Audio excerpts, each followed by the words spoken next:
Bienvenidos a Supply Chainers. En esta ocasión estamos con un experto en ejecución de proyectos de Perú. Van a escuchar bastante de cómo se deberían ejecutar los proyectos desde la cancha, el conocimiento de conocer la operación desde muy abajo para poder tener los resultados que consiguió nuestro invitado de hoy. Eh, Gracias, Omar, por aceptar nuestra invitación y gracias por aceptar compartir toda tu experiencia que sé va a ser muy gratificante para todos los que nos escuchan y hay mucho, mucho que conversar y también aprender de ti. Gracias, Omar, bienvenido. Hola Ángel, ¿cómo estás? Nada, a ti, agradecerte a ti por la invitación, compartir un poco de mi experiencia en Supply Chainers. Eh, Nada, como dices, tengo alguna experiencia en implementación de proyectos, pero también mi experiencia está en la parte operativa de lo que es las operaciones de la cadena de suministros, ¿no? Gracias, gracias, Omar. Y para los que no te conocen y puedan entender cómo va tu background logístico, ¿nos podrías comentar y responder quién es Omar Quintana? Sí, claro. A ver, Omar Quintana tiene 49 años, tengo poco más de 12 años de experiencia en el mundo logístico. Empecé a aprender logística desde bastante abajo y estoy muy orientado a objetivos generalmente, ¿no? Tengo experiencia en el rubro del retail farmacéutico con implementación de alta tecnología como inteligencia NAP de unos proveedores austriacos, y también mi experiencia logística está por el lado de operadores logísticos y en última instancia en esta última época está en la parte de operaciones de una tienda por departamentos en el Perú, una tienda bastante conocida por departamentos en el Perú, con presencia en Perú y en Chile. Entonces, básicamente ese soy yo, estoy muy orientado, como te digo, a cumplir objetivos y muy orientado a trabajar con personas. Son las personas las que hacen los cambios en los objetivos o lo que uno se quiera trazar, digamos, como objetivos en su carrera profesional. Excelente. Y tiene sentido todo el background que tienes a nivel de educación y es muy común que nuestros invitados tengan una carrera de ingeniería industrial, pero en tu caso es Sí. algo distinto y nos gustaría escuchar tu historia porque ahí veo que hay filosofía A ver, detrás de eso. así es. No, bueno, no es la primera vez que lo vas a ver. De hecho, yo tuve un jefe al cual aprecio mucho. Él ahorita está en otra empresa, trabajé mucho tiempo con él y él era contador, él es contador. No era ingeniero industrial, pero donde hoy me muevo, efectivamente, mis pares son ingenieros industrial, mi jefe actual es ingeniero industrial, varios de las personas de mi equipo que me reportan son ingenieros industriales. Pero al final yo creo que la administración le falta algunos cursos para que sean ingenieros industriales. En todo caso, es una carrera bastante abierta como es la ingeniería industrial, pero creo que la logística está también basada mucho en el sentido común y en la capacidad de uno de entender los procesos. Y acá es donde va entrando un tema que para mí es importante, para la empresa en la cual yo hoy día trabajo también es importante, es que no solamente es la carrera profesional, sino las competencias que la persona tiene, ¿no? Entonces esas competencias complementan y hoy día, digamos, el mundo nos va enseñando que son las competencias las que van tomando más fuerzas que, digamos, a veces la propia carrera que uno ha seguido, ¿no? Digamos, en términos académicos. Totalmente de Entonces, acuerdo. te cuento un poquito, si quieres, para tu historia. Sí hay filosofía detrás de mi historia, porque en algún momento de mi vida yo opté por la vida consagrada. No es muy típico esto. Así que un tiempo de mi vida yo estuve, digamos, dedicado a otros quehaceres más sociales, más religiosos, pero igual dentro de esta entidad en la que yo estuve, igual me encargaba, era responsable de los temas logísticos. Entonces, para mí el tema de administrar, de ver procesos, de ver flujos, lo tengo, pues es un tema innato y también lo hacía en este lugar donde yo estuve una buena parte de mi vida. Y al salir, sí, digamos, hay que hacer opciones familiares y también ver qué cosa en el mercado te retribuye mejor para poder ir creciendo personalmente y profesionalmente. Así que me aventuré a estudiar administración, digamos, y eso es lo que terminé. De hecho, eso me exigió tener que correr mucho más rápido y competir con gente mucho más joven que yo para poder, digamos, de alguna manera empatarme en un momento, digamos, profesionalmente, ¿no? Pero, digamos, esa experiencia filosófica, esa experiencia, digamos, del valor humano, de hecho, a mí me ayuda mucho actualmente y en todos los momentos en los que yo me he desempeñado, ¿no? Tengo una preocupación muy honda por las personas, por preocuparme cómo están las personas, porque son las personas finalmente las que te ayudan, digamos, a construirlo y llegar a los objetivos que te puedas trazar como compañía, ¿no? Las compañías crecen porque las personas son las que hacen que eso crezca. Totalmente de acuerdo. Y bueno, no quisiera desviarme del tema de supply chain. Filosofía ha sido un tema que con Pablo di- hemos discutido bastante esos últimos años y es que hay una perspectiva de las personas hoy en día y creo que nace desde la educación escolar de que la filosofía es algo súper aburrido, que es algo súper No. teórico, pero cuando ya entras a ver realmente es un mundo donde te hace explotar la cabeza y estoy seguro que eso te va a dar unas buenas bases por lo que me estás mencionando de manejo de gente, de los objetivos, el tema de la resiliencia y tantos skills que puedes conseguir entendiendo un poco de filosofía. ¿Tú crees que te ha ayudado la filosofía hoy en día en tu carrera? Sí, como lo que estás mencionando, ¿no? O sea, la filosofía, digamos, es la ciencia del saber, ¿no? La filosofía es la madre de toda ciencia. Entonces, si tú o muchos dicen ya la ingeniería es una ciencia, bueno, el origen de la ingeniería es la filosofía, porque es la madre de toda ciencia, es la madre de todo saber, de todo conocimiento y te ayuda también a tener una práctica de conocimiento abstracto, ¿no? Que no es muy común tampoco tenerlo. Entonces, en mi vida creo que sí me ha ayudado a poder tener, digamos, esa madurez, esa sensibilidad de poder entender cosas complejas y hacer que cosas complejas también se vuelvan cosas fáciles o mirándolas de primera mano como complejas, resultan que no son tan complejas cuando tú puedes ir, digamos, al origen o al, digamos, al punto neurálgico de un proceso, ¿no? Por poner un ejemplo, ¿no? O sea, esa tendencia a buscar cuál es la raíz de las cosas y cambiar las cosas desde la raíz, digamos, es algo a lo cual te empuja, digamos, mucho la filosofía también, ¿no?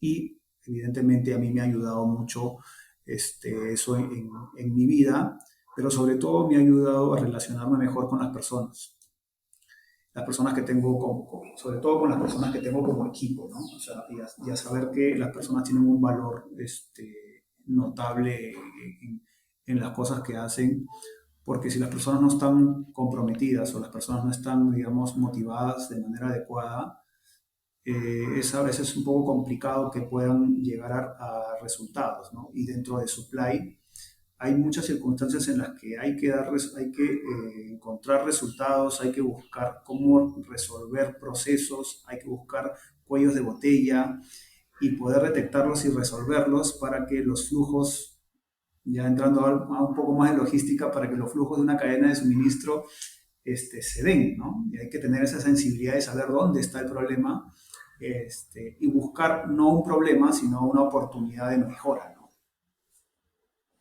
Totalmente, totalmente. Y sé que vamos a hablar muchísimo de esos puntos. O solo una última pregunta para salir del tema de filosofía.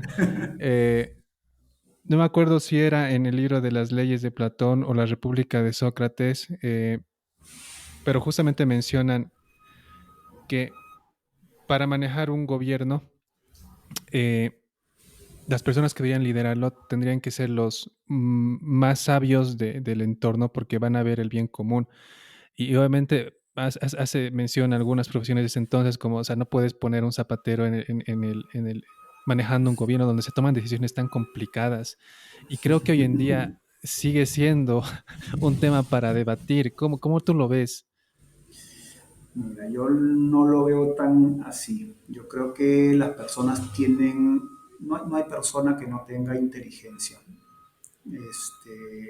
Las personas tienen inteligencia, digamos, distinta inteligencia. Ya yo te voy a contar una anécdota de cuando yo estaba en este lugar y una vez había un amigo mío que era muy hábil en la parte mecánica, de reparar un carro, y había otro amigo mío que era profesor de filosofía y era uno de las personas más, digamos, más que es más entendidas en temas de filosofía, pero resulta que se le bajó la llanta del carro. Entonces este amigo que le gustaba mucho más la mecánica le dijo, a ver, dile a Sócrates que te cambie una llanta. Entonces, ahí es donde la reflexión es la siguiente, ¿no? O sea, hay personas que tienen una inteligencia más teórica y hay otras que tienen una inteligencia mucho más práctica, pero no dejan de ser ni uno ni otro inteligentes. Entonces, eso, llevado a tu pregunta, creo que hay mucho de sentido común y creo que la manera como tú aplicas tu inteligencia, sea práctica o sea más teórica, o sea que tú usas más tu lado izquierdo o más tu lado derecho, finalmente si tienes como objetivo el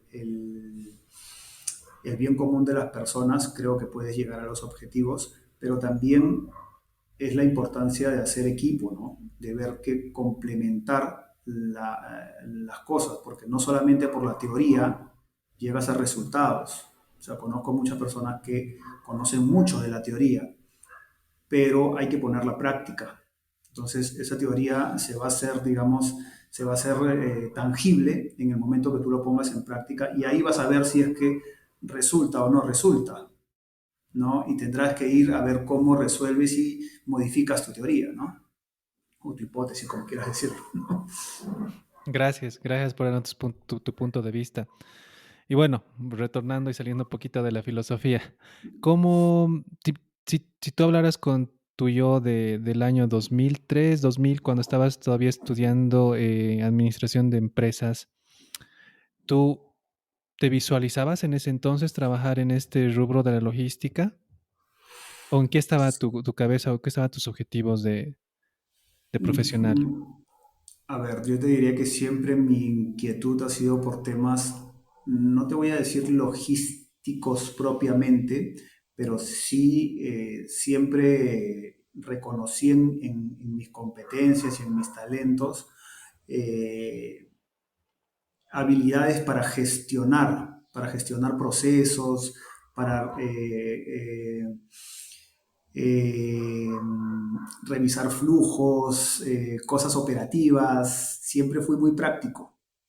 Entonces, yo, digamos, al ser muy práctico, en muchas cosas ser muy práctico, muy operativo, la base, digamos, de teórica me sirvió mucho, porque yo decía ya, ¿cómo pongo esto en práctica? Y, y de hecho me ayudó mucho a, digamos, profesionalmente, ¿no? A desenvolverme operativamente, como hoy estoy, ¿no? Entiendo, entiendo. Y bueno, en ese aspecto, como dices, no estabas con una perspectiva de, obviamente, logístico tiene mucho lo que acabas de mencionar, pero no entras a logística, entras al área de banca. con tu primer trabajo? ¿Cómo fue la experiencia de banca y después te vas a responsabilidad social? A ver si podemos tocar un poco de eso para que hagamos el contexto de cómo das tu salto a logística después de cubrir esos pasos. A ver, el tema de banca más fue una necesidad, digamos, humana, ¿no? O sea, necesitaba trabajar y la oportunidad que encontré fue en un banco. De hecho, en ese momento trabajé en Citibank como office boy. Y de hecho, veía cosas operativas. O sea, más allá que estaba en un banco, me encargaba de un proceso de aprobación de préstamos, pero de la parte operativa de la aprobación del préstamo. Entonces, y era hacerle seguimiento a un préstamo, no me acuerdo los nombres, pero había que hacerle seguimiento y había que buscar las aprobaciones finalmente para que un cliente tenga un préstamo que era de suma bastante, eran préstamos empresariales, ¿no?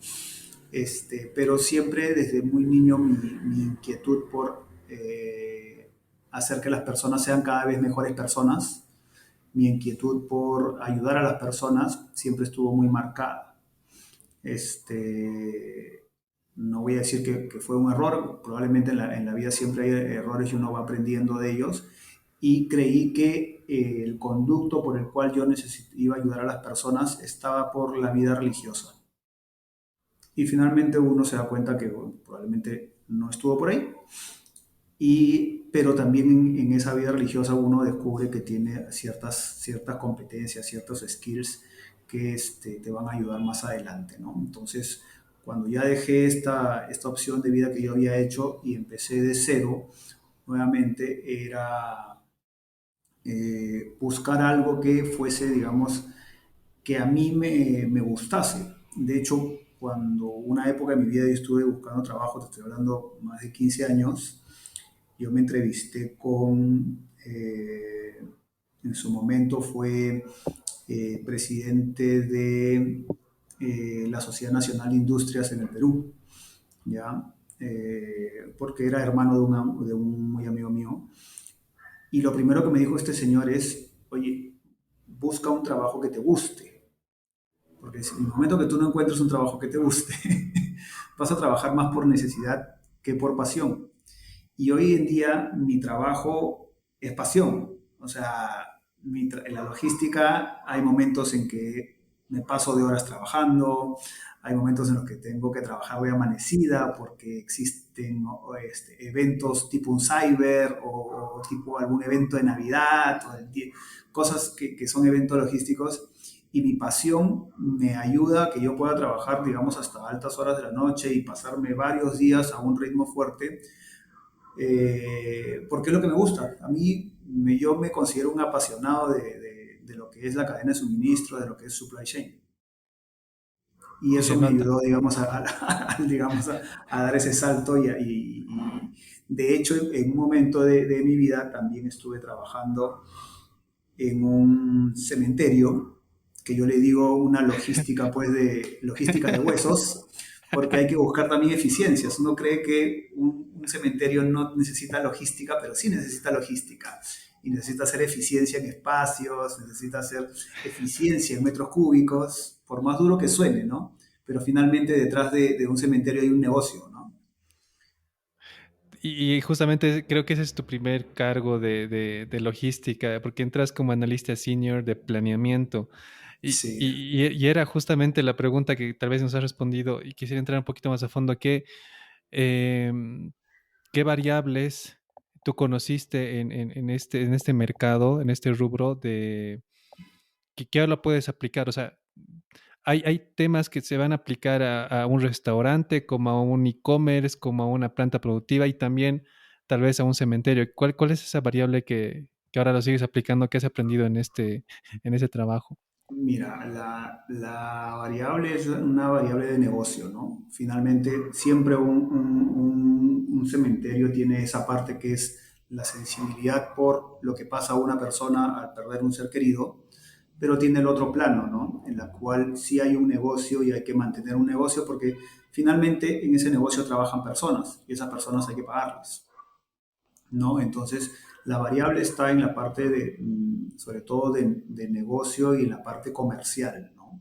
Entender cómo uno puede comercializar con eso sin necesidad que sea algo escandaloso, ¿no? Algo que sea muy frívolo. Pero finalmente hay que buscar cómo, como te decía hace un rato, hay como esos espacios en los cuales se depositan, digamos, los restos de gente querida para muchas personas, se hacen, digamos, eficientes sin herir la sensibilidad de las personas, ¿no? Entonces hay que tener el tino muy acertado, y ahí entra una parte, digamos, comercial y una parte de gestión, digamos, de los directores, de quienes son las cabezas para poder conducir mejor eso, ¿no? Muy buenas variables. Y tiene toda la razón. Ahí creo que ya lo mencioné en algunos capítulos, pero un libro que sí realmente te enseña a entender por qué haces las cosas es la meta de Eliyahu Goldratt, donde Ujú. resumiendo es la meta de toda la compañía es ganar dinero y obviamente tú tienes que alinearte en eso. No importa si tienes 100% de accuracy en inventarios o 100% de Así es, productividad, si eso no significa que están ganando dinero, algo estamos haciendo mal. claro. Y tú te pasas de ya al rubro de materias primas en química suiza. Bueno, acá en Bolivia yo Sí. ahora conozco química suiza porque distribuye materias primas que exporta. En Perú hacen lo mismo en química suiza. Sí, a ver, Química Suiza como tal ya no existe, porque Química Suiza fue absorbida, digamos, por un grupo un poco más grande acá en el Perú. Pero en su momento, cuando yo estaba en esa compañía, Química tenía presencia en Bolivia. No me acuerdo exactamente si era parte del grupo. De hecho, había unos almacenes pequeños en Bolivia de Química Suiza, pero yo estaba en la parte, digamos, yo entré en ese momento, en el momento que Química Suiza comienza a comprar una serie de cadenas farmacéuticas, ¿no? Como boticas, perdón, farmacias boticas Limatambo, me parece que era, este, compra después Química Suiza, FASA, ya era dueño, no sé si conoces acá, pero ya era dueño de Mi Pharma, una cadena, digamos, importante. Y en su momento Química Suiza tenía, digamos, creería yo, de repente me estoy equivocando, casi un 40% de farmacias, digamos, en el Perú, compitiendo con el más cercano que es Inca Pharma, que en ese momento era Inca Pharma. Entonces, en su momento yo entré a ver temas logísticos, pero más por la parte de coordinar las operaciones, logísticas. Y mi tarea era trabajar de la mano con quien en su momento era el gerente corporativo de química, y yo le hacía seguimiento a todos los proyectos y seguimiento digamos, a todas las jefaturas para que vayan cumpliendo, digamos, con los pequeños proyectos que tenía cada uno, ¿no? Entonces, así me fui, digamos, insertando en el mundo logístico. De hecho, una de las cosas que todavía nunca lo voy a olvidar, porque de hecho marcó mucho, digamos, la necesidad de poder, digamos, ir creciendo. Y era, digamos, me acuerdo que me dijeron, mira, Omar, acá tengo una empresa en la que se está desechando mucho cartón y hay un proveedor que se está llevando prácticamente el cartón gratis, ¿no? Entonces, la empresa le pagaba a este proveedor, pasarlo a dólares, y tú eran $300 mensuales por llevarse una cantidad de toneladas de cartón grande. Así que le dimos vuelta al proceso y digamos, el proveedor ya no me quiso mucho, pero al final era que nosotros le vendiésemos ya, digamos, a un proveedor mucho más grande de cartón, y la compañía comenzó más bien a tener más digamos, alrededor era pequeño, ¿no? Pero para el proceso, casi más de $30,000, digamos, anuales, digamos, no suena mucho, digamos, cuando tú lo comparas en una compañía grande, pero para algo que era una pérdida siempre de $300, finalmente, ¿cuánto tiempo habrá estado pues, desechando, digamos, ese cartón que al final se reprocesaba y podías volver a utilizarlo, ¿no? Entonces, así empecé, digamos, en el mundo de la logística, digamos, pero ya, digamos, más en el piso de la logística, ¿no? Ya hablando de un centro de distribución, digamos, grande, ¿no? Wow, y realmente los datos que tenemos de lo que administrabas no era menor. Estabas abasteciendo a 600 farmacias, o sea, 600 Ujú, farmacias. sí, Manejabas 300 personas del almacén. sí, Y sí, aquí es voy a verdad. entrar. Primero, ¿qué, qué retos has podido pasar para llegar a las 600 farmacias? Y la otra pregunta va más de liderazgo. ¿Cómo administras semejante cantidad de personas? De hecho, días son más, pero y distintos. Pero, a ver, como yo te dije al inicio, ¿no? O sea, yo soy una persona bien orientada a objetivos. O sea, me pides una cosa y voy a ver cómo la resuelvo, cómo la llevo a cabo. De hecho, seguro más adelante te puedo contar también ya las exigencias de una pandemia, ¿no? De operar en una pandemia. Pero en ese momento, la exigencia para liderar, digamos, a las personas es liderar a los mandos medios, ¿no? Pero no solo liderarlos, sino darle los recursos que necesitan, ¿no? Para que puedan liderar. O sea, hay que tomarnos el tiempo de capacitar a los mandos medios, hay que darle herramientas, hay que darle recursos, hay que enseñarles, digamos, a escuchar a las personas y también enseñar a escuchar la necesidad del operario final, ¿no? Porque finalmente ellos son los que conocen de primera mano la operación, conocen de primera mano qué está pasando, ¿no?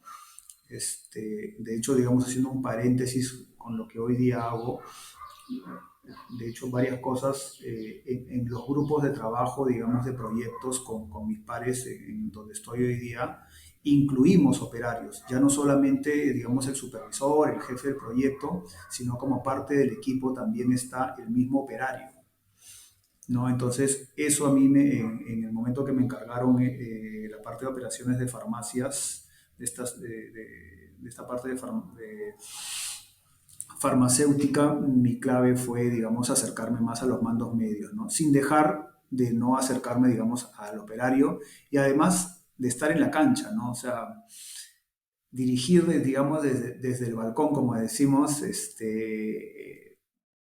no siempre es tan bueno, ¿no? Tiene sus momentos, ¿no? Hay momentos en que tenemos que estar arriba, digamos, gestionando, tomando decisiones, pero hay momentos en los que hay que estar en el piso y hasta llegar a jalar una carretilla hidráulica si es que es necesario, ¿no? Excelente. También tienes un indicador donde manejabas un nivel de servicio del 90 al 93 en este cargo. Y es, Ujú, eh, a ver, hay una forma de cumplir o sea, los objetivos muchas veces están alocados a temas más financieros ujú, y sí. obviamente el tema del enfoque al cliente muchas veces se deshumaniza. Tú me acabas de mencionar al inicio que tienes un impulso interno de ayudar a los demás. ¿Cómo puedes cuadrar ambos aspectos? Tanto cumplir el tema financiero, que a veces es bien complicado con la deshumanización, Ujú. para que se cumplan tus dos pilares que mencionas. A ver, primero creo que no hay fórmula perfecta. Yo creo que siempre va a estar el riesgo de poder equivocarse, pero creo que el principal punto es saber llevar a las personas a que se puedan centrar en lo que es el foco, ¿no? El foco específico de donde uno tiene que atacar o resolver, ¿no? Creo que uno siempre tiene que, en la logística, para poder llegar a niveles de servicio que uno quiere, tiene que empezar como el cangrejo, ¿no? De atrás para adelante. Si el carro se va a demorar tanto tiempo, yo tengo que comenzar a retroceder en los procesos y ver cuáles son los puntos de control en los cuales yo tengo que enfocarme para poder hacer que ese flujo o ese proceso sea cada vez más ligero, que tenga una cadencia, digamos, constante. Eso, digamos, es, digamos, la parte, digamos, teórica, ¿no? Pero también está la parte del compromiso, la parte digamos, de hacer que las personas se comprometan y hacer que las personas también, digamos, sientan inculcar en las personas también la pasión por lo que uno hace, ¿no? Creo que hay mucho de ser ejemplo, ¿no? O sea, yo soy de los que creo que, como te decía hace un rato, ¿no? Si yo tengo que jalar como decimos a veces acá, una estoca, que es la marca de la carretilla hidráulica, si yo tengo que jalar una carretilla hidráulica, la voy a jalar y voy a estar y voy a levantar un paquete con los operarios. A veces no siempre se puede, pero hay momentos en los cuales hay que hacerlo y creo que eso es muy sensible para aquellos que están, digamos, en el piso de la operación porque ven que sus líderes se están, digamos, involucrando con ellos, porque ven que sus líderes también están en ese momento crítico con ellos y a los líderes nos hace ver qué cosas nos faltan en esas partes. Porque, digamos, desde cosas muy simples, desde pensar, oye, ¿sabes qué? Si acá le pones luz a estos chicos, van a hacer su proceso mejor, van a preparar un pedido mejor. Pero eso no te vas a dar cuenta hasta que no estés, digamos, digamos, haciendo más tácito, haciendo más tangible eso. Entonces, si yo tengo bien, digamos, bien identificado cuál es mi objetivo y tengo identificado cuáles son los puntos de control, los puntos sensibles que yo tengo que asegurar que se cumplan, digamos, las cosas van a cumplirse. El único, digamos, impedimento ya es un tema más externo, ¿no? Que el mercado no funcione, que no se dé la venta. Pero, digamos, como proceso, digamos, se puede llegar a hacer eso teniendo claro el objetivo y teniendo claro cuáles son los puntos de control que te van a pedir, que te van a, digamos, ayudar a controlar una operación, ¿no? Lo que tú no controlas, lo que tú no ves, va a ser bien difícil que puedas llegar a los objetivos que te has trazado, ¿no? Lo que En- no mides es complicado, ¿no? Entiendo, entiendo.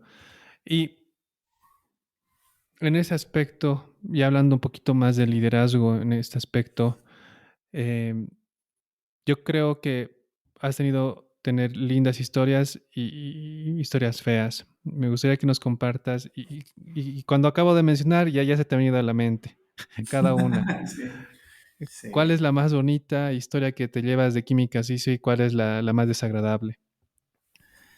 Eh, Te diré, desagradable, uno creo que no viene digamos, no es lo mejor. Yo creo que la vida te va enseñando a mirar siempre las cosas positivas.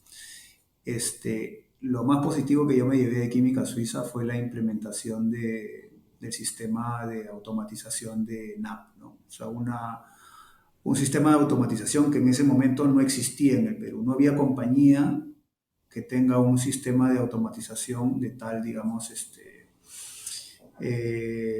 de tal tecnología, ¿no? En algún momento lo había tenido una empresa que creo que se llamaba Reckitt Coleman, creo que era, pero muy antiguo. Pero, digamos, esa implementación digamos, de un referente en tecnología logística como es SNAP, no es tan, digamos, tan común en el Perú, ¿no? Hoy día, digamos, ya hay algunas empresas más que han comenzado a tener esa tecnología, porque no es una tecnología barata, es una tecnología bien costosa, pero esa implementación fue una de las cosas más bonitas que tuve, digamos, en el tiempo que tuve en Química Suiza, junto con las personas, ¿no? En su momento armamos un equipo humano muy bueno. Yo aprendí mucho también de muchos hoy amigos míos que después de muchos años seguimos, digamos, en contacto. Con uno de ellos sigo trabajando porque pasamos y coincidimos en otra empresa y ahora estamos trabajando juntos después que habíamos trabajado en otras partes. pero creo que son esos dos factores, ¿no? O sea, el tema de las personas con las que trabajé, con las que compartí, digamos, estas experiencias y la parte de este proyecto, que era un proyecto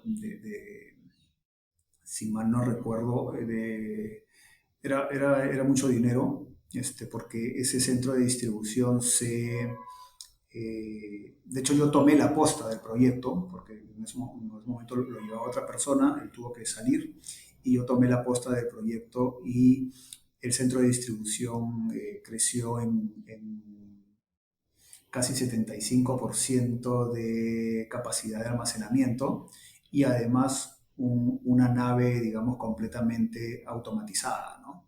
Un picking que no había que hacer, que ya no era el operario que tenía que ir a buscar cada SKU, cada unidad, sino era una bandeja que hacía un cierto recorrido y finalmente arrojaba ya un producto final que iba directo al cliente, ¿no? Entonces, eso es una de las cosas que más me ha quedado marcada, ¿no? Y totalmente, a ver, me corriges, pero movían o procesaban 1800 unidades por hora. Sí, claro. Llegabas a poder, digamos, a poner, digamos, en las rampas de salida, 1800. Esa era la capacidad del equipo, ¿no? Entiendo. Wow. Sí, realmente lo que me mencionas, no muchos profesionales lo pueden vivir. Y es que es bien difícil que inviertan en logística hoy en día. Bueno, creo que ya está un poquito evolucionando ese concepto, pero hace un Sí, par de años nadie quería invertir en logística.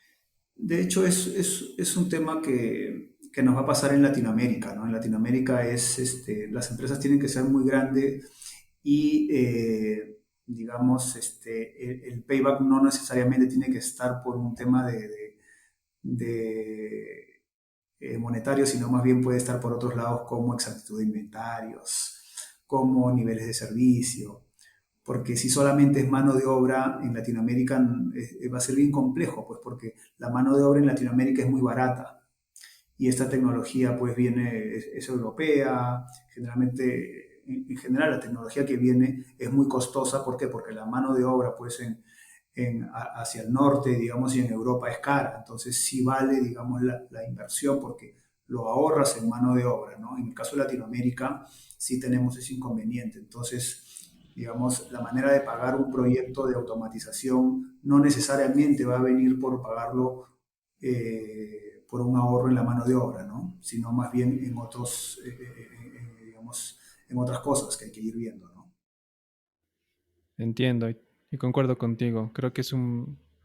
Ya hay bastante que conversar en tema de cómo vender un proyecto, negociación, la comunicación, inclusive si tu equipo te está soportando porque estás implicado en proyectos, muchas veces eh, significa que alguien va a tener que cambiar la forma de hacer y como personas somos resilientes o somos, o Ujú, rechazamos, no resilientes, rechazamos el tema del cambio. ujú, Pero sí, bueno, acabando el tema de, bueno, ya casi 4 años en química suicidas un salto a un, un operador logístico, 3PL, o no sé si ya es 4PL, SEBA Logistic. sí. Sí, estuve un poco tiempo nomás en Seba Logistics viendo la parte ya de proyectos propiamente, pero también viendo parte operativa, ¿no? O sea, como te digo, yo tengo una parte que es bien operativa, pero también tengo una parte que es de proyectos. Y lo que veía en Seba básicamente era la parte comercial cuando de un potencial cliente logístico para este operador logístico, ¿no? Entonces, es decir, si había un cliente que necesitaba que nosotros le manejásemos la logística, entraba yo a tallar a ver qué necesitaba, ¿no? Levantar la información, diseñar un layout, ver, digamos, qué es cuánto tiene que ser sus flujos, el in, el out, digamos, la capacidad de almacenamiento. Mi tarea era diseñar eso y también ver cuánto le costaba, ¿no? Y cuánto de ganancia le dejaba, digamos, al negocio e ir viendo los ratios para poder ver si es que, digamos, aportaba, cuánta ganancia le podía dejar a Seba, ¿no? Entonces, ese era mi trabajo. Ahí estuve poco tiempo, no creo que fueron alrededor, creo que fue un año o un poquito menos de un año, ¿no? Pero mi tarea era esa, ¿no? O sea, diseñar el almacén para poder, digamos, como parte de la oferta, digamos, para manejar la operación logística de algún cliente, ¿no? Que generalmente Seba maneja clientes importantes y estaban en el rubro minero o estaban en el grupo automotriz en algunos casos, ¿no? S- Mira, cuando me dices poco tiempo, para mí es al revés y te voy a contar el contexto. Hoy en día, por lo menos es el común en el medio, no sé si en Perú está ocurriendo eso, pero la gente se sale del trabajo cada 3, 6 meses y realmente no sabes qué hacer con el talento porque, o sea, Sí, 6 meses, ¿qué haces con alguien? Y de nuevo estás contratando a alguien y enseñándoles en 2 meses. Y cuando dices poco tiempo, noto esa diferencia de cómo es la sí, percepción de la escuela antigua y de los nuevos profesionales que están entrando al sí. rubro. Sí, yo creo que ahí entra, o sea, ahí necesitas hacer un mix y eso depende de la etapa de la vida que está la persona, ¿no? Generalmente una persona ya después de los 35 años, con familia, lo que busca es estabilidad, ¿no? Alguien que no tiene eso, él busca más experiencia y experimentar, digamos en una empresa, buscar otra empresa. Creo que sí han cambiado, pero creo que eso no es del todo sano, ¿no? Del todo sano si no se lleva, si no se conduce de manera adecuada, ¿no? Siempre tiene que haber, digamos, como una... es complementar, digamos, la, la creatividad, digamos, como a veces yo le digo a los chicos que trabajan conmigo, es esa capacidad de pensar fuera de la caja, de ser creativos, porque el logístico tiene que ser creativo. O sea, un logístico que no es creativo la va a ver complicada, ¿no? Entonces, y eso que tiene que estar junto también con la experiencia de saber, tener el olfato de saber dónde están los riesgos, ¿no? Para poder conducir de mejor manera, digamos, el talento de las personas. Pero también yo he encontrado que también ha ido creciendo mucho, digamos, esa curiosidad o esa tendencia de muchos jóvenes a ver una oportunidad en la logística, ¿no?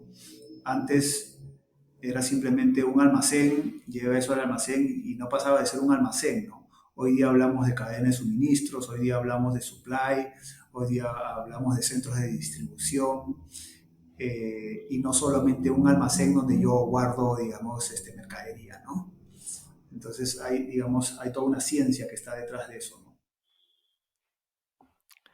Coincido contigo y gracias por compartir tu punto de vista. Pasan los año y medio de SEBA y te vas a AUSA Operaciones Logísticas como Supply Chain Project Manager. Sí, sí, ahí me fui a USA, es una empresa que hoy día ya no existe. Fue comprada por un consorcio colombiano y al final creo que han cambiado el nombre.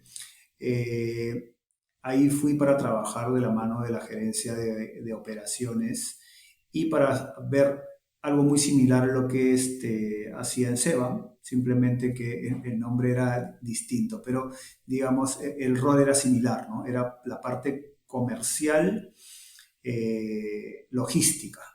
Digamos, no es el comercial que sale digamos, a vender flete o alternativas de mejores contenedores o navieras, sino es la parte comercial de ofrecerle los mejores procesos logísticos a un cliente que tiene una necesidad de manejar sus inventarios o sus stocks, digamos, de manera eficiente, ¿no? Entonces, esa era mi tarea, ¿no? O sea, diseñar, participar de licitaciones, vender de alguna manera la eficiencia y la efectividad en los procesos logísticos de esta compañía.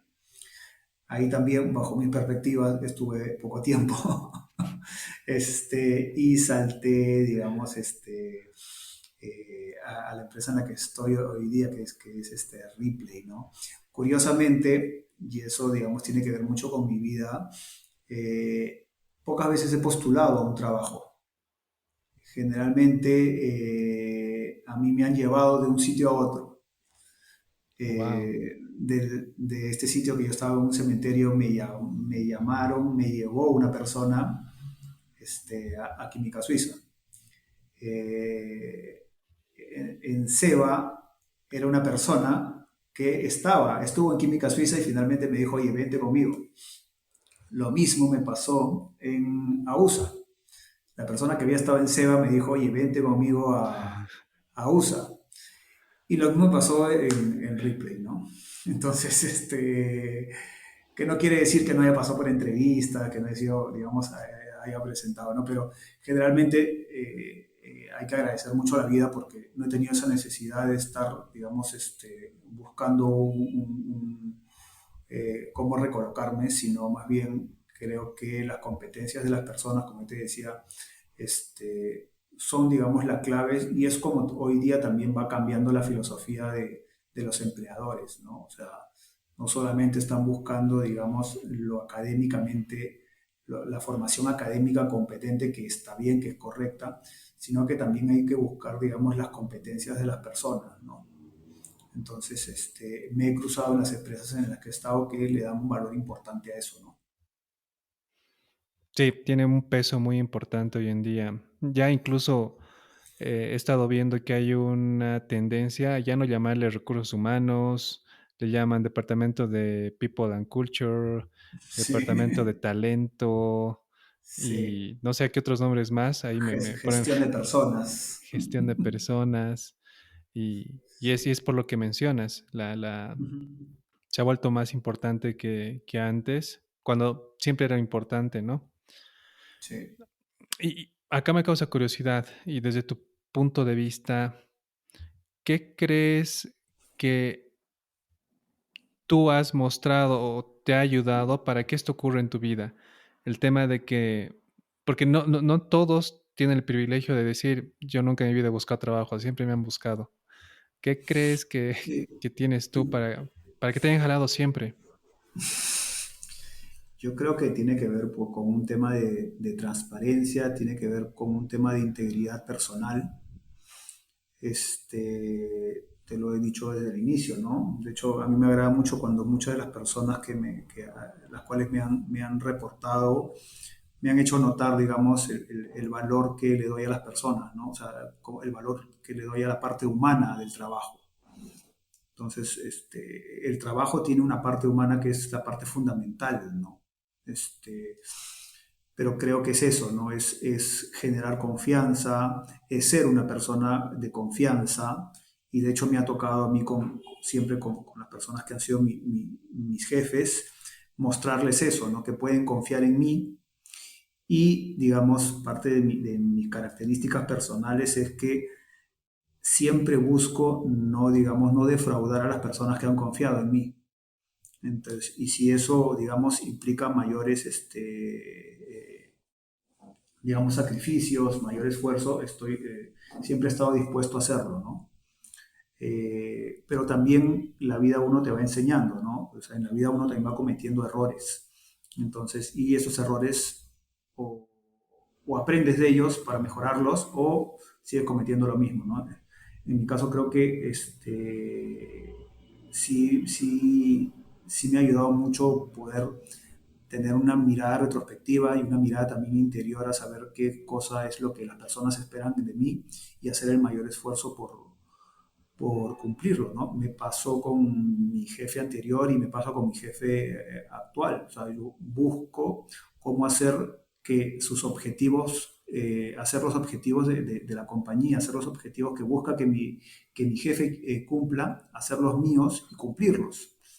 No siempre uno puede cumplir, siempre digamos, siempre está el riesgo de equivocarnos, siempre está el riesgo de que pase algo, pero creo que si la intención es sincera, es bueno, ¿no? O sea, Yo, digamos, hay que ver muchos temas, digamos, probablemente académicos, muchos temas complejos dentro de mi trabajo, pero eh, para ser un buen líder tienes que ser una buena persona. Si no eres una buena persona, no vas a ser un buen líder por por más experiencia, por más títulos, no lo vas a hacer literalmente, ¿no? Todo buen líder tiene que tener detrás un soporte que es ser mejor persona y buscar que las personas, en cómo se desarrollan en su trabajo, sean mejores personas. Como a veces con mi jefe vemos y nosotros queremos hacer que las personas vayan contentas a trabajar. No es fácil, no siempre pasa eso. Probablemente me van a decir, oh, eso es un sueño o eso es algo utópico. Sí, pero es bonito, digamos, tener esa motivación y buscar lograrlo, ¿no? Entonces, a tu pregunta es mostrar que lo que vales, pero en tu esencia más profunda es tu valor como persona y cómo tú reconoces y ves a las demás personas. Cuando mencionabas esa parte, me acuerdo de un jefe que era el gerente general de una empresa en la que trabajaba y en mi etapa inicial de logística, obviamente hay muchas cosas que coordinar y a veces dependes de otras áreas para que tu trabajo sea bien. Y obviamente siempre va a haber momentos donde tengas discusiones con el área A, B, C. Y él me decía, Ángel, tal cual con tus palabras, ¿no? Ve un poquito más allá y visualízate de aquí a 5 o 10 años. Trata de que este paso por acá, en esa empresa, sea realmente para tu yo de aquí a 5 o 10 años. Y de aquí no te lleves, trata de llevarte la mayor cantidad de amigos. No. Ujú. Y obviamente no vas a lograr llevarte amigos con ese tipo de actitudes. Y obviamente cambió todo mi mindset y mi forma de trabajar y todo eso. Y acaba viene una pregunta, porque creo que muchos han pasado o están pasando por ese aspecto, ¿no? Donde tienes un área a la derecha, a la izquierda, arriba, o que no cumple, o esa persona que realmente no te está dando resultados, o es una piedrita en el zapato para poder continuar con tus proyectos o con tu trabajo, o la típica pelea tal vez de comercial donde no hacen bien su forecast y se están quejando de que no venden, pero han hecho mal. ¿Cómo tú recomendarías a nuestra audiencia el actuar en esos casos cumpliendo este punto que te menciono, ¿no? El tema de no olvidarse de que estamos hablando con personas. A ver, primero hay que poner los pies en la tierra y decir, no es fácil, nos equivocamos. A mí me ha pasado muchas veces, yo también en muchas de mis cosas también soy bastante frontal, ¿no? Entonces, mi carácter a veces, bueno, para elegir un centro de distribución de dos, un poco más de dos centros de distribución, no es fácil, ¿no? Y como tú dices, hay que eh, buscar, digamos, la sinergia entre otras áreas, ¿no? Si finalmente, detrás de todo esto hay un negocio, hay un inversionista, hay un dueño que finalmente quiere que su negocio sea rentable y finalmente hay que cumplir objetivos, ¿no es cierto?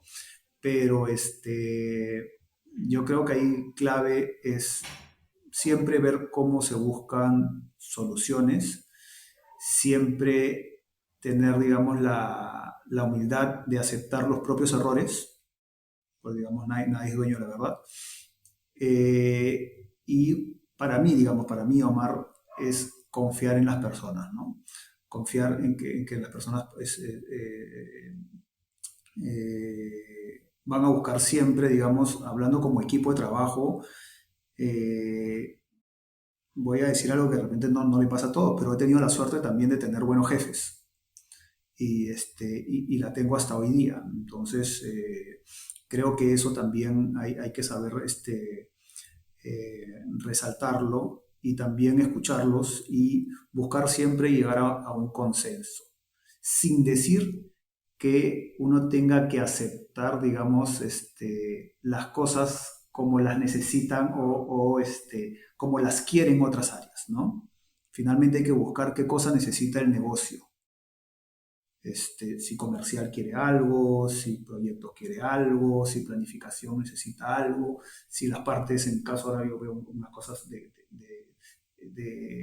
las sucursales o tiendas o otras áreas operativas necesitan algo, finalmente hay que tener, digamos, y eso te lo va enseñando la vida, que hay que saber qué cosa necesita el negocio para seguir, digamos, caminando. Y si esa necesidad hace que la exigencia va a recaer más en unas áreas o no, hay que saber asumirlas, pero también hay que saber decir, oye, no todo se puede hacer y hay que saber encontrar cuál es el foco, cuál es aquello que nos está doliendo más para poder ponerle el foco ahí y resolverlo, ¿no? Entonces, eso también te lo va enseñando la experiencia, digamos, ¿no? Y uno en el momento que va tomando decisiones también vas aprendiendo de eso y también vas aprendiendo a equivocarte, ya, y asumir riesgos y que al final, digamos, lo que nos interesa es el número final, ¿no? A nosotros muchos nos dicen, hablamos el 31 de diciembre, ¿no? Que es cuando termina el año, o sea, y eso quiere decir que por más que uno vaya corriendo bien, es una competencia, digamos, de resistencia, pero una resistencia, digamos, con un foco claro en los objetivos, pero una carrera de resistencia en la que tú no estás corriendo solo, sino que corre un equipo de trabajo y la idea es que todos lleguen al mismo objetivo, ¿no? Muy bueno, muy buena tu perspectiva y coincido en varios aspectos, casi en todos. El, tengo una siguiente consulta porque lo que me acabas de mencionar hace el equilibrio, porque sentía Ujú. que estábamos yendo muy al lado de la gente, pero también hay que hablar del lado de decir no, como tú Sí, mencionas, también hay que saber dar instrucciones y no el tema de visualizar y llevarte amigos tiene que significar que seas complaciente con todo lo que te rodea. exacto. Y voy a volver a la pregunta porque tal vez no la hice en el contexto correcto y te voy a tratar también un ejemplo mío para que entiendas la pregunta. Cuando me refería en química suiza a algo desagradable, me refería a estas cosas que tenemos que lidiar los que estamos en el ámbito de liderar gente también. Yo te pongo un ejemplo que tenía un empleado que era el estrella, lo defendía de todo, le tenía mucho aprecio a este empleado, donde administraba mi almacén. Eh, y él lo sabía y todos lo sabían, o sea, no era algo secreto, era el preferido del jefe, porque realmente daba su milla extra, o sea, si yo le pedía que se quedara 12, que se quede 12 horas, él lo hacía y me apoyaba y hacíamos que las cosas sucedan. Alguna vez incluso descargué un camión con él, pero este empleado en ese entonces en el equipo se le habría perdido el celular y tal cual este empleado fue el que había hecho no, no sé si le llaman otra travesura, pero al final el que salió culpable fue él. Obviamente un intento de hurto y fue algo súper chocante para mí. Obviamente cambiaron las situaciones. Para mí es una experiencia desagradable del que aprendí obviamente a mm, tal vez no, siempre andar cauteloso y tratar de conocer mucho más a la gente, ¿no?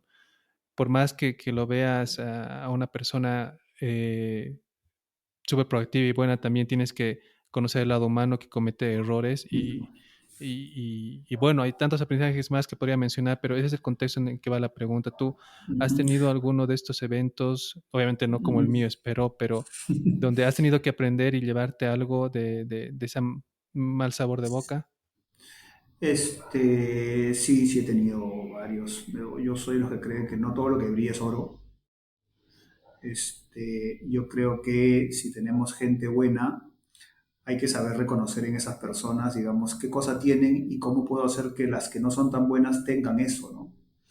Y hay que ver también, o sea, como yo te decía, no sé, sí hay un matiz del lado humano mío, pero también, digamos, hay que buscar que las personas sean productivas, Hay que buscar que las personas entiendan que es bueno ser productivo, es bueno trabajar las horas que corresponden sin tener que trabajar más horas. Y cuando toque corregir, hay que corregirlo, ¿no? Este, Hay que corregir, digamos, en privado, soy de ellos, lo que corrige en privado, y hay que felicitar, digamos, en público, ¿no? Eso va generando una cultura, digamos, de bienestar muy, muy saludable, pero, digamos, más hacia tu respuesta, sí me ha tocado, eh, sobre todo en empresas grandes donde la tentación, digamos, o digamos, la necesidad, digamos, económica de una persona puede ser confundida o puede buscar el camino más, más fácil, pueda llevarlo a cometer algún delito, digamos, no correcto, ¿no? Entonces sí me ha tocado, inclusive a veces con intervención policial, pero yo creo que eso va por otro lado, ¿no? O sea, yo conozco gente muy necesitada, este, pero que nunca ha tenido, digamos, esa tentación, ¿no? Entonces, para que ocurran esas cosas, tiene que haber, digamos, algo que no estás controlando, ¿no? O sea,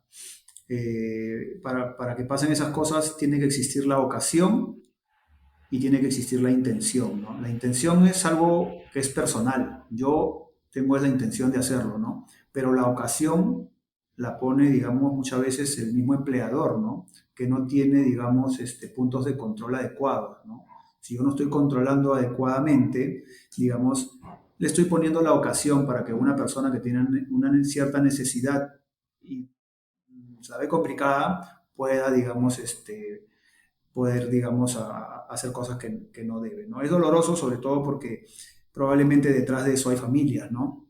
Este, También me ha tocado, digamos, desvincular personas, ¿no? Que no es una actividad muy, muy agradable, ¿no? O sea, sobre todo cuando las personas tienen una necesidad de trabajo, en cualquier rubro, sea logística, sea parte comercial, sea salud, lo que sea, las personas tienen necesidad de trabajo y el trabajo también dignifica a las personas, ¿no? Entonces, si un buen trabajo mejor.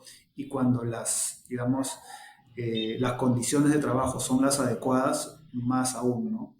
Pero a veces también, como he dicho, detrás hay un número.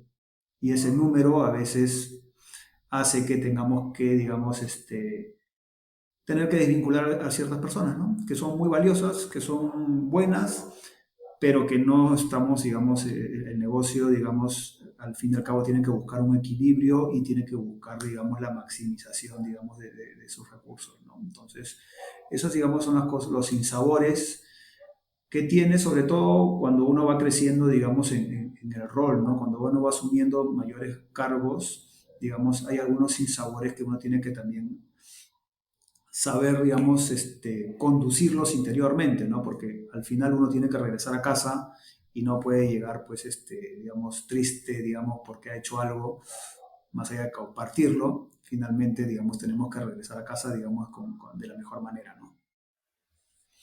Gracias, gracias por compartirnos tu punto de vista y experiencia.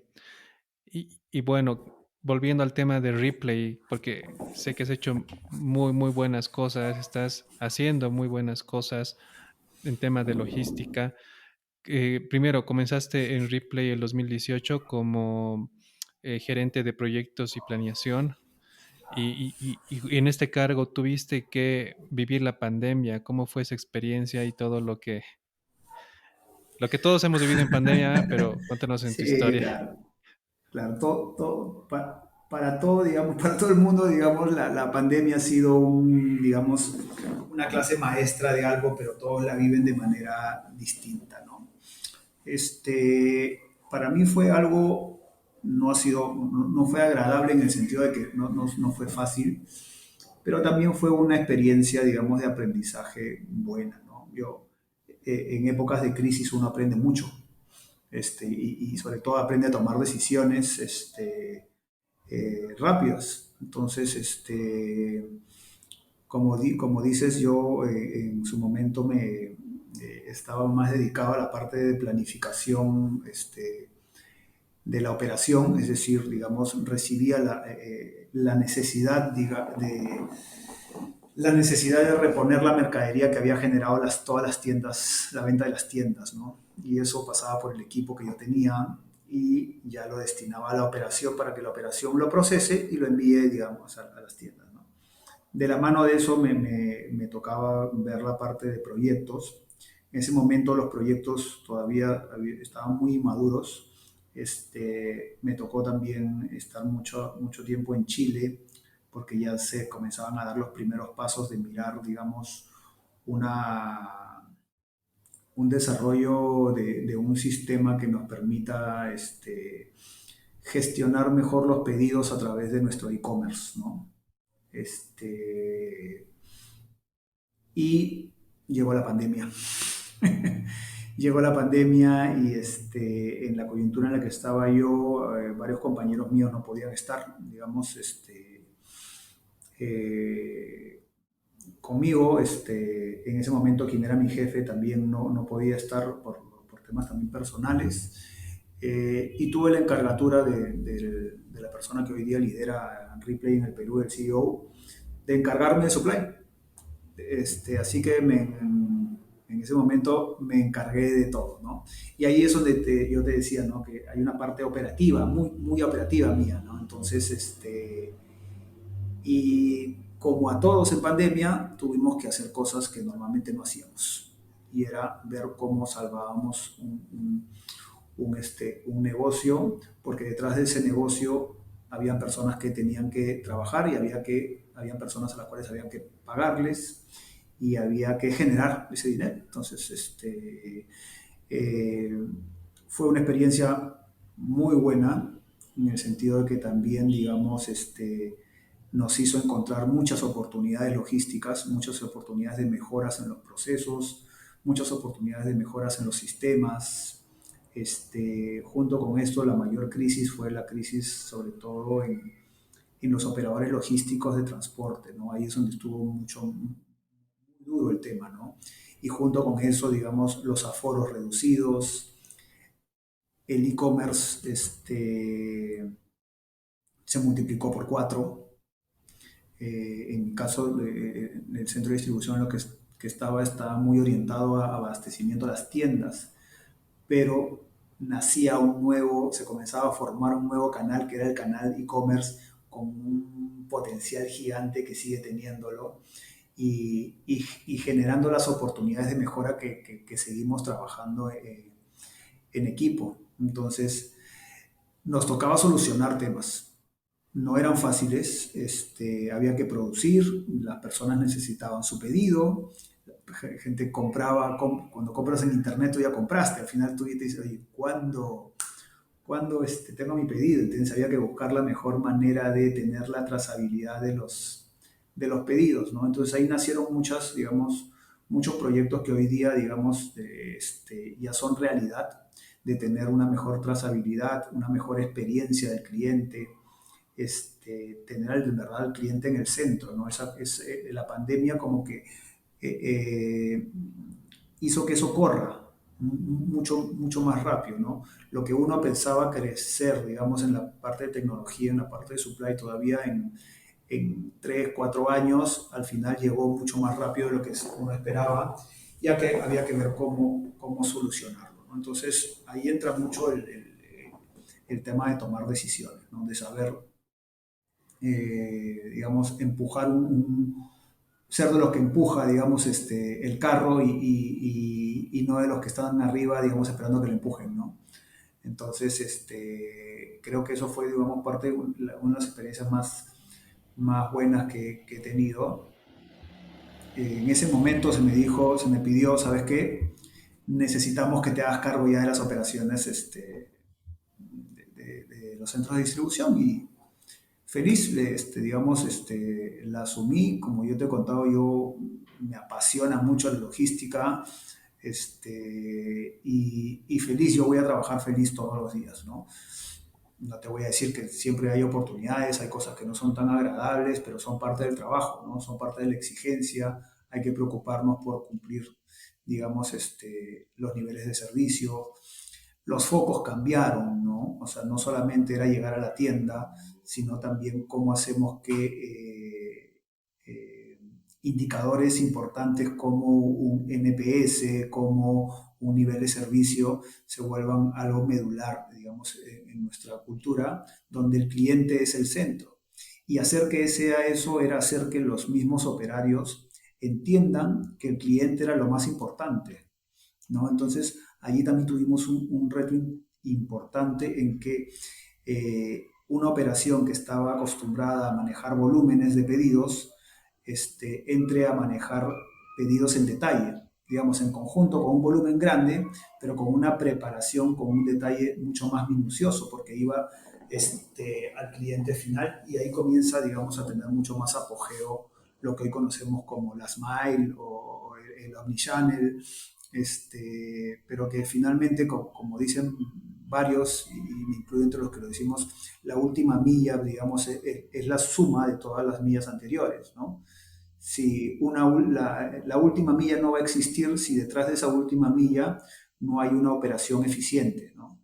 Si esa operación eficiente no existe. Y esa operación eficiente está desde el momento que uno decide qué va a comprar, ¿no? O sea, decide en qué momento va a poner una orden de compra, decide el seguimiento al momento en el que se va a demorar en llegar esa mercadería, en el tiempo en que yo voy a recepcionarla, la que la voy a disponibilizar, la que voy a picar y la que voy a despachar, ¿no?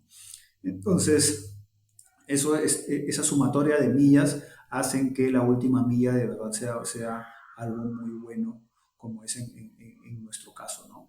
Y dentro de la pandemia también era lidiar con el tema, la crisis de contenedores, ¿no? O sea, y eso también ayudó a muchas empresas, no solamente a la que estoy, sino también mirar al proveedor local, ¿no? Que eso es una oportunidad muy buena, ¿no? Entonces, la pandemia, por más dolorosa que haya sido, también generó muchas oportunidades de desarrollo logístico, ¿no?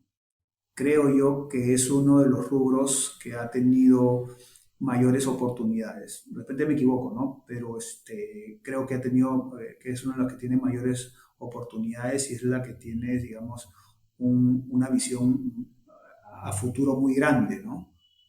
Porque las personas cada vez el e-commerce va a ir creciendo más, ¿no? Entonces, y detrás de ese e-commerce siempre tiene que haber mucha tecnología, ¿no? Totalmente de acuerdo, ¿no? No sé si ya lo mencioné en algún capítulo, pero eh, hay una página que seguimos acá en el equipo de Supply Chainers que es startupeable y lanzaba su dato de startups a nivel América o Latam. Creo que era Latam. Y el 53% de las startups están en fintech, en finanzas y en logística. A mí me Ujú. sorprendió escuchar el tema de la Sí, logística y tiene todo sentido con lo que sí, mencionas. Y tal cual como dices, el e-commerce ha tenido un boom. Yo estoy ahorita trabajando en una empresa igual de e-commerce y el boom ha sido exponencial. O sea, no estamos hablando de un 3%, estamos hablando de en algunas empresas por 300. Entonces, sí, claro. ¿cómo un logístico se puede preparar para un 300? Ha sido realmente un reto. Y tengo una Sí, pregunta que sé que tú me la vas a poder responder bien desde tu posición de planning y es, ¿cómo un planificador eh, tiene que actuar en esas situaciones donde ya no hay histórico que te ayude a hacer un forecast, ya no hay, ya no hay existe tool, herramienta que te ayude a planificar en semejante disrupción?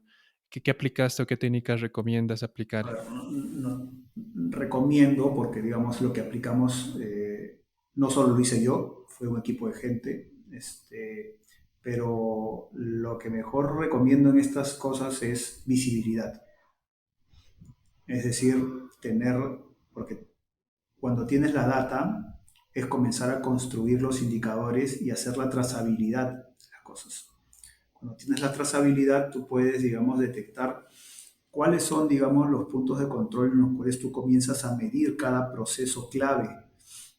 Y eso fue lo que hicimos, es darle visibilidad al negocio. Era preferible decirle a un cliente, oye, no voy a llegar, a decirle y a esperar que él espere y genere un potencial reclamo. Entonces, eso fue lo que hicimos. Fue darle, y eso es lo que recomiendo. O sea, En un tema como el que vivimos es darle visibilidad, es agarrar, digamos, las bases de datos y comenzar a sacar, digamos, información de ellas para darle visibilidad al negocio, para que al tener el negocio tenga visibilidad pueda tomar mejores decisiones, para que sepan dónde está el dolor y el foco esté en el dolor y no, digamos, tengamos a muchos, digamos, apuntando a varios sitios. Nosotros una de las primeras cosas que hicimos, lo que te digo es visibilidad, generar integraciones, no solamente, digamos, la pena decirlo, ¿no? Pero era adiós al Excel, ¿no? Y es generar más indicadores, digamos, y automatización de esos indicadores y saber dónde, en qué parte del proceso está el pedido, para que sepamos, como te digo, dónde está el foco y la fuerza que tenemos que ponerle, ¿no? Visibilidad y como segundo punto, comunicación y uno de los más importantes creo que es el trabajo en equipo, ¿no? No fue fácil un trabajo en pandemia, pero si el equipo está enfocado, si el equipo tiene un objetivo en común, hay buena comunicación y hay visibilidad, creo que, digamos, hay mucho del éxito asegurado, ¿no? Te entiendo y gracias, gracias, totalmente de acuerdo. Hay algunos que, bueno, he escuchado ya bastantes que han apagado el switch de su programación automática o de su sistema de forecasteo porque no servía y era, bueno, hay que comenzar de cero y Sí, pero toca eso no hacer. es novedad, ¿no? Generalmente eso siempre ha pasado, ¿no? Entonces, al final tú no tienes cómo predecir cómo va a funcionar el mercado. El mercado, digamos, es digamos, un ente a veces no pensante de manera racional, ¿no? Entonces, lo que uno tiene que estar es preparado, digamos, para esos picos también, ¿no? Y saber cómo se comporta. Si tú te has planificado bien y has tenido, digamos, y te estás cubriendo bien, creo que el éxito es asegurado. Y si tienes medido los temas, los tienes controlados, vas a saber detectar a tiempo dónde tienes que, digamos, ajustar para que por más que esa demanda sea más grande, puedas responder a ella. Y te puedas anticipar, si es que no puedes responder a ella, te puedas anticipar de cara a un cliente. No llego a esta demanda, pero sí puedo llegar al cliente y decirle, oye, me voy a demorar. Entonces, hay un foco en el cliente muy importante hoy día en lo que es, digamos, el desarrollo del e-commerce, ¿no? Súper. Y bueno, ya entrando en las preguntas de formato, tú, Omar, ¿cómo visualizas cadena de suministros en LATAM en los siguientes 5 años con todo lo que ya hemos conversado hasta ahora? Mira, yo creo que visualizo que la tendencia va a ser, creería yo que muy similar, ¿no? Pero a como hoy día se está comportando tras la pandemia, ¿no? Porque la pandemia que hizo fue, digamos, hacernos más palpable que el desarrollo logístico y los proveedores logísticos o de mercadería estaban en el oriente, ¿no? Entonces, y eso fue una de las cosas que más generó, digamos, el problema de la crisis de contenedores, ¿no? Pero eso, detrás de eso, existe la oportunidad, ¿no? La oportunidad de comenzar a desarrollar más industria local. Este, claro, eso no es fácil, ¿no? La tecnología que tiene nuestra industrialización en Latinoamérica, en países más que otros, probablemente en algunos países más que otros, todavía tiene, digamos, muchos años por desarrollarse, ¿no? Todavía hay muchas deficiencias. Entonces, yo creería que en adelante la cadena de suministros va a ir mejorando a nivel de tecnología, a automatizarse mucho probablemente con ese horizonte, pero todavía con un foco todavía muy importante en el oriente, ¿no? Pero con un potencial de crecimiento local, que eso depende de quienes estamos, digamos, en Latinoamérica, ¿no? Gracias, gracias por compartirnos tu perspectiva.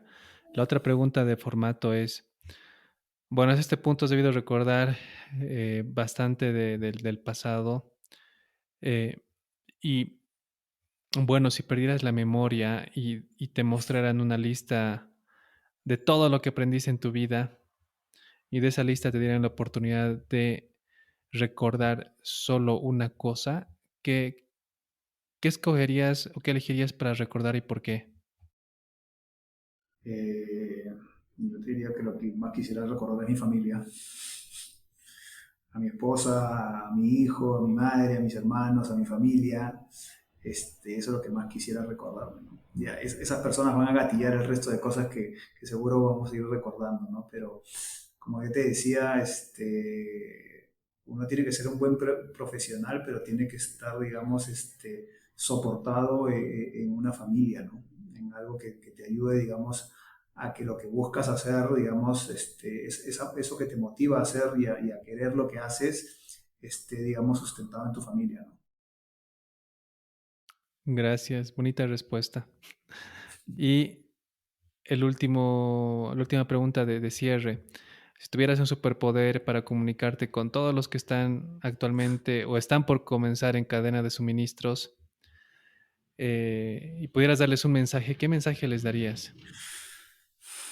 Mira, algo que generalmente yo le digo cuando he tenido la oportunidad de pararme frente a algunos jóvenes, que no necesariamente eran con una tendencia logística, es que eh, la logística no es algo aburrido, ¿no? La logística necesita de mucha creatividad, creatividad para tomar decisiones, creatividad para poder destrabar cuellos de botella, creatividad para solucionar y buscar llegar al mismo resultado, pero de otra manera.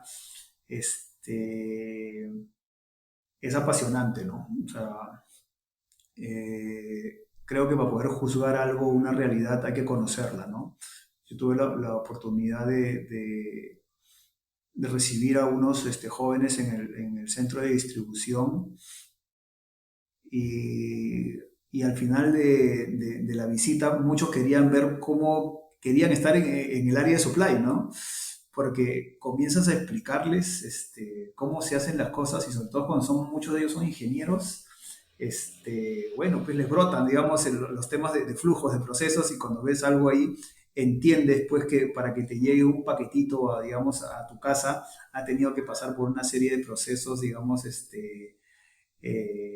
importantes para que finalmente él tenga su producto. Entonces, yo creo que hay que centrarnos en lo importante, hay que saber juzgar con los criterios acertados, hay que conocer de fondo para poder, digamos, tomar decisiones. Y lo otro también es, hay que dejarnos llevar, ¿no? Hay que también confiar en,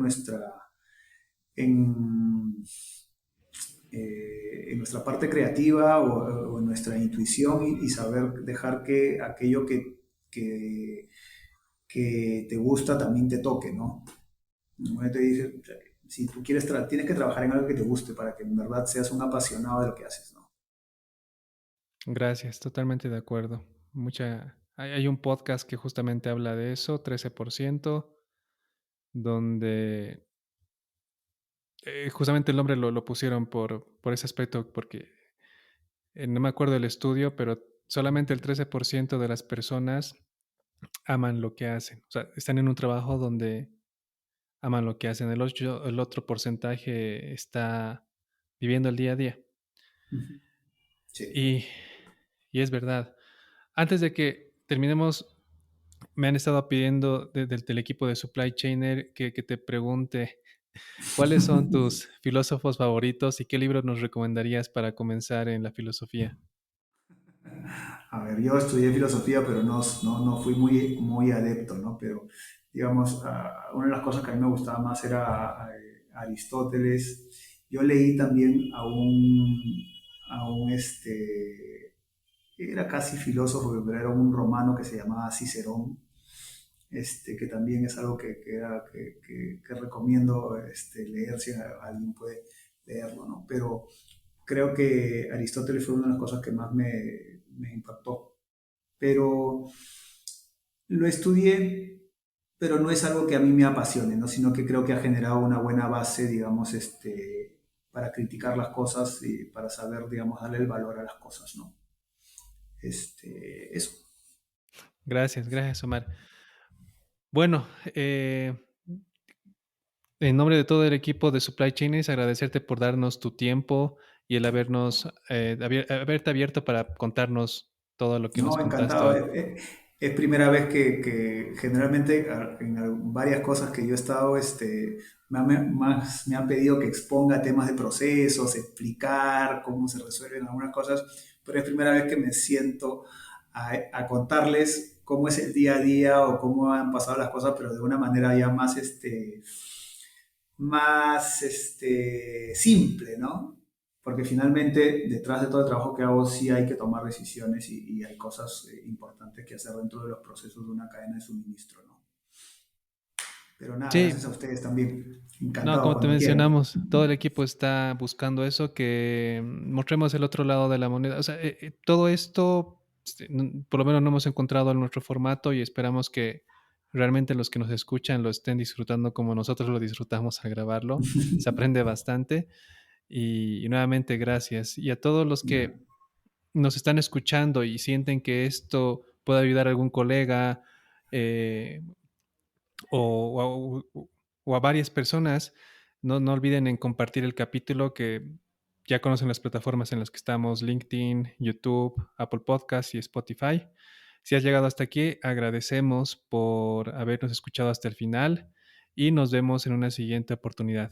Gracias, Omar, y gracias a todos los que nos No, escuchan. gracias a ustedes. Nos vemos. Chao.